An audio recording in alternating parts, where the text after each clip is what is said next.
All right, so we've already done what we wanted to do with our data set. Now, the only thing we might want to do is we might want to flip this out from Esri Dark Gray to just say base map, or you can just hide it later on. It doesn't really matter in this particular case, but if you don't want it to say Esri Dark Gray, then that would be the place to do it. And so we already have all of the information. So we have our title, we have our abstract, we have our pardon requests, and we have them showing up here. Now, I do want to actually take a look and make sure that I have the plugins that I need to turn this into a web map. And so to do that, I head over into plugins and I go to manage and install plugins. And so for here, I'm going to start typing in webmap. And I actually don't want that one. Sorry, QGIS2. So if I start typing in web, or in this case, I know which one I want, which is this one here, which says QGIS2Web. This one is probably one of the easiest tools to use, and will provide you, you can do this into one of three different ones, one of three different open source web mapping tools. In my case, I use Leaflet, and so we're going to do this into Leaflet. It will provide you with all of the documents after, so you can adjust the leaflet after the fact if there are things that you want to customize further. The customization on this is pretty light. Most of this you had to do already in GIS. So if you want things that are very specific to Leaflet, if you want to add things like slider applications or tools or any of those things, you do have to do that after the fact.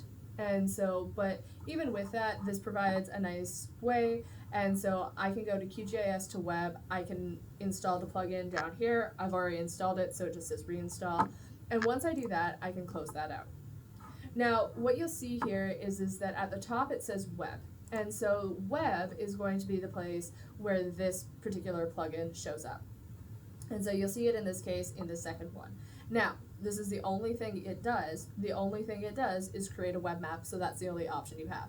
You'll also notice that it does show up in the processing toolbars as well, where it does say this export web map, and you can do some adjusting in there if you need to.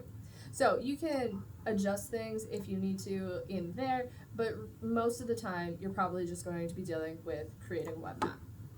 And so in there, the way that it'll start, these are the three different options that you have. You have open layers, leaflet, and mapbox. But in this particular case, as I said, I use leaflet. Now, there is a couple of things here that you're going to be working with, and then you're going to be working with some things a little bit later on. But probably one of the most useful things about this particular tool is that it does have a built-in set of things, and it tells you all of the things you need to do. So it will tell you that you can set your project title, your abstract, your background, your highlight colors, and where you can do it. Then you can give it friendly names, you can change what the alias is, you can switch it to hidden, you can switch it to, if you've got media that's attached, you can do it there. This doesn't work if you are using one that's directing to a web service, so don't worry about that. And then you can stylize your different layers. And so this is a really useful thing. It walks you through step by step how you can do this. So they did a really nice job designing this. Now, so what I'm going to do though first is I'm going to head over into Leaflet, and once I do that, I can say if I want to update my preview. And so it's going to pull up how I have this looking already. And so I'm going to zoom out a little bit and update my map. What am I doing here? Full screen size. There we go. So I can zoom in and around to make sure that I have it the way I want. But once I do that, right, I can also hover over something and click on it, and it's going to show you what this pop-up is going to look like.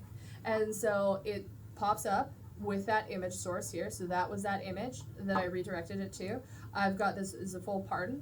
I have what the title is, I have what the date is, and I have what the URL is. And so what I can do is I can say, and I can give it labels or not. So I'm going to keep this as it is, but I'm then going to label, and I'm going to say that it's always visible, and then this one I'm going to have as an inline one.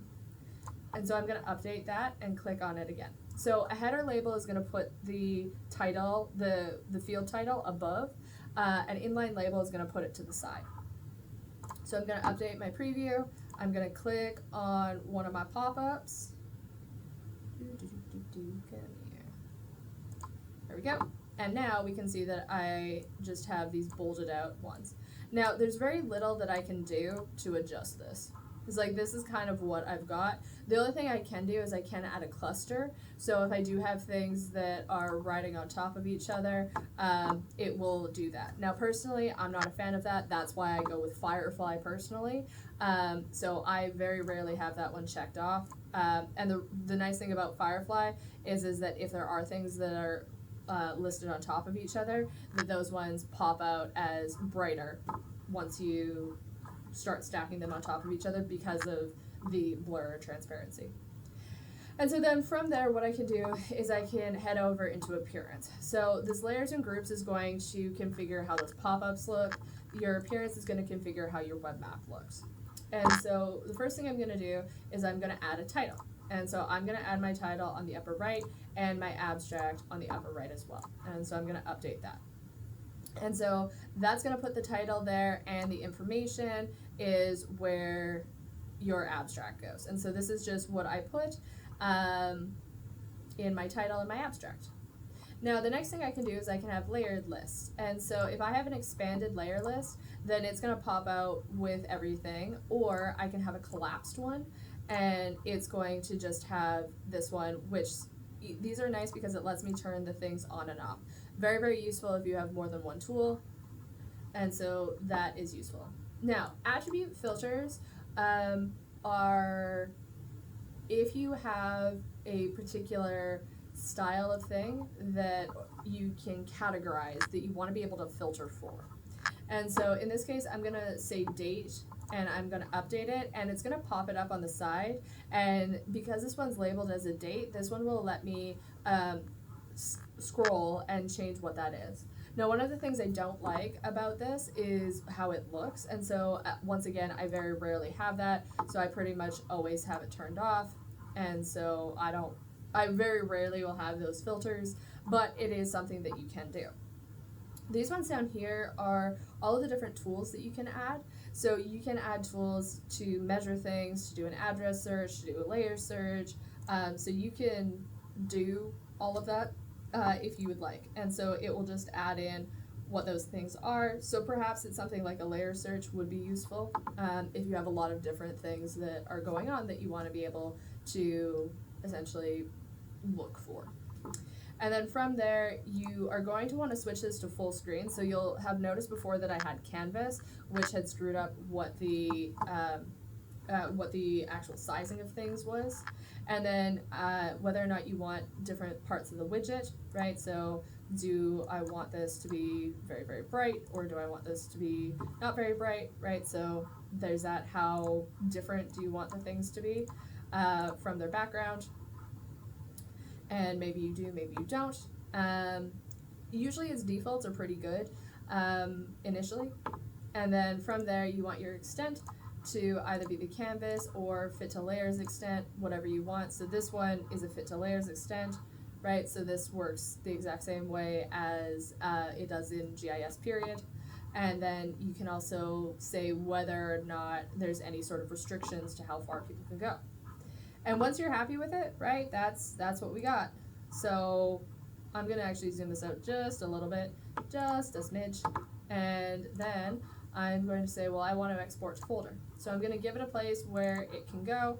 So I'm going to head over into my research projects, into the RU, and I'm going to create a new folder that is called QGIS2Web. I'm going to go in there, and I'm going to select that folder. It says, do you want to minify, reduce the size of your GeoJSONs? Yes, I do. And once I have all of that, I can hit export. And it's gonna pop up with what your data actually looks like. So now this is actually on the web, right? And it has exactly what it had in before. So I can then go over and it's gonna head over into the CRWGM, right? And so that's the letter that's attached to it in case you wanna go there. It has that full pardon. And there we go. So now we have something that we can work with for Leaflet. So what I'm going to do is I'm going to come back. I'm going to show you how to upload this to GitHub so that then it is actually hosted on a web service instead of just being over with your local documents. See you back here in a sec.